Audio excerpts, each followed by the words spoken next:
Yo les bros, bienvenue sur Spatule Bro, je suis le chef et on se retrouve aujourd'hui pour une petite review découverte des sorties de cette saison du printemps 2024. Et en fait j'ai été médisant parce qu'il y a quand même pas mal de choses autres que les isekai RMS habituels qui sortent en ce début de saison. Seulement j'ai failli passer à côté parce qu'en fait ça sortait sur Disney+.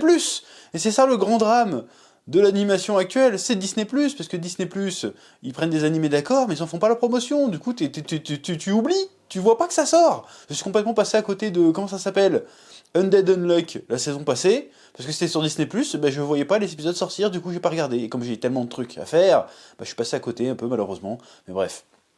Donc aujourd'hui, je vais vous parler de No Longer Ranger, adaptation d'un manga de Neji quelque chose, j'ai oublié son nom, je suis désolé, qui est l'auteur aussi de Quintessential Quintupette, qui était un manga un petit peu tranche de vie, un petit peu school life, un petit peu romance, qui a cartonné, hein, où c'est un mec qui était professeur particulier de 5 quintuplettes, et tu te doutes bien comment ça finit. Ah, voilà, bon c'est pas hentai, mais bon, c'est un peu d'un délire à la Lovina, tout ça, puis le suspense c'est laquelle il va épouser, voilà, bon c'est le Japon. Bon bref, donc un manga qui a eu énormément de succès, et donc No Longer Ranger, de quoi qu'est-ce que ça parle? Parce que l'adaptation vient de sortir, de quoi qu'est-ce que ça parle?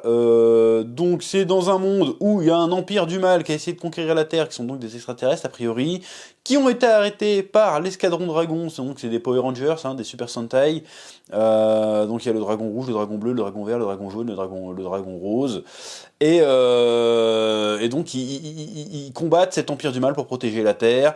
En tout cas, devant les caméras, c'est ce qui se passe. Voilà, parce qu'en réalité, ils ont battu l'Empire du Mal il y a 12 ans. C'est-à-dire le gars, il est arrivé la première année, il s'est fait éclater. Mais, pour des raisons encore plus ou moins obscures avec le premier épisode, ils ont gardé quand même les sbires, tu sais, les espèces de mobs là, qui sont toujours attaqués et qui ont des costumes qui sont un peu anonymes et qui sont défoncés à chaque épisode avant le boss. Et ben ces mecs-là, ils les ont gardés parce qu'ils sont plus ou moins immortels, et ils organisent régulièrement des combats contre cette armée-là. Et ils continuent de faire ça pour entertain les gens, pour que les gens les suivent, les acclament. Et en fait, ils font des mises en scène là-dessus, et les gens ne savent pas que c'est des mises en scène. Alors tu te demandes comment ça se fait qu'ils savent pas que c'est des mises en scène, mais bon, bref. Et donc il y a un de ces mobs-là qui décide de « Oh non, j'en ai marre !» de faire semblant de perdre à chaque fois, et donc il décide de s'échapper, de se faire passer pour un humain et d'intégrer lui-même l'escadron des Rangers pour se venger, a priori. Voilà, c'est le point de départ de No Longer Ranger. Oui. Et donc, mon avis sur ce premier épisode, alors j'ai pas du tout lu le manga, je crois qu'il est disponible en France hein, d'ailleurs, mais je n'ai pas du tout lu le manga pour le coup, donc c'était découverte totale.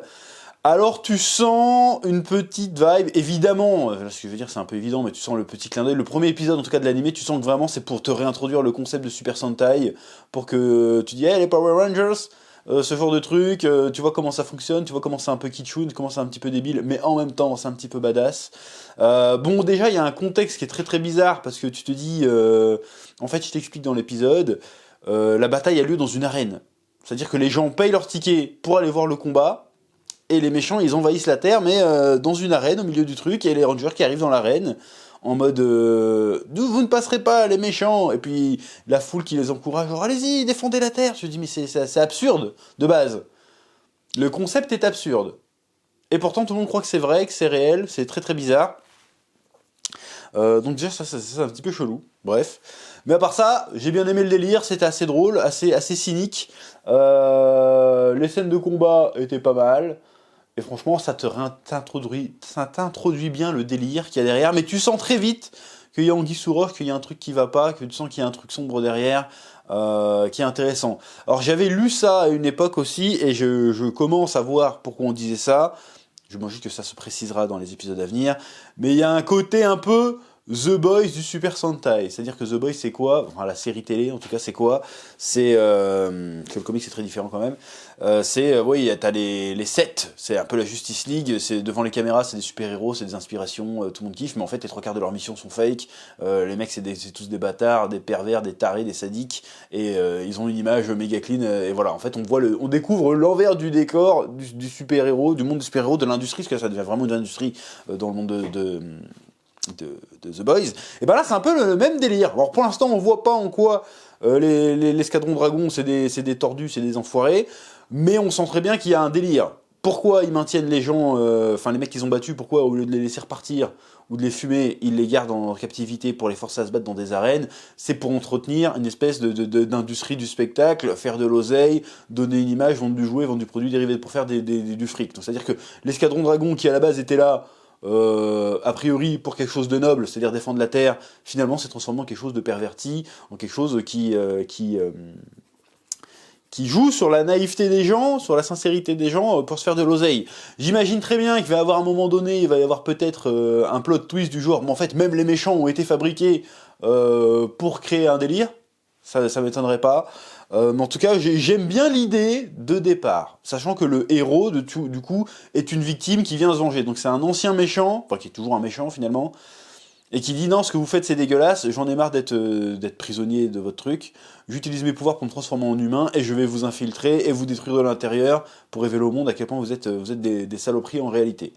J'aime le concept, j'aime le ton, on va voir ce que ça va donner.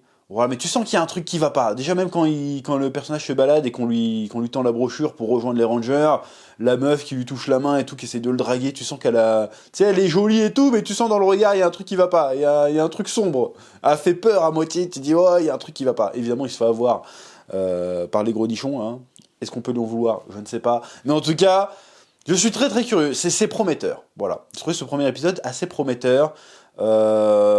Qui pourrait proposer quelque chose de nouveau, quelque chose de neuf, qu'on n'a jamais vu a priori dans ce registre-là, dans un manga shonen qui plus est. Donc très très curieux de voir la suite. Premier épisode très bien. J'adore le style qu'ils ont les membres de l'escadron des méchants, qui sont plutôt cool. Donc on va voir, peut-être que ça va parler un peu du show business japonais aussi, ça peut parler de plein de trucs. Est-ce que ça va être vraiment un traitement à la The Boys ? Sans le côté trashouille, j'imagine.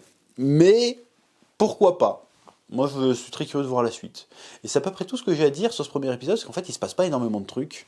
À part que c'est drôle, c'est fun, c'est bien fait, et ça a l'air intéressant. J'ai envie de dire, on se donne rendez-vous la semaine prochaine pour parler du second épisode, et puis on verra ce qu'il en est. Hein, on fait comme ça.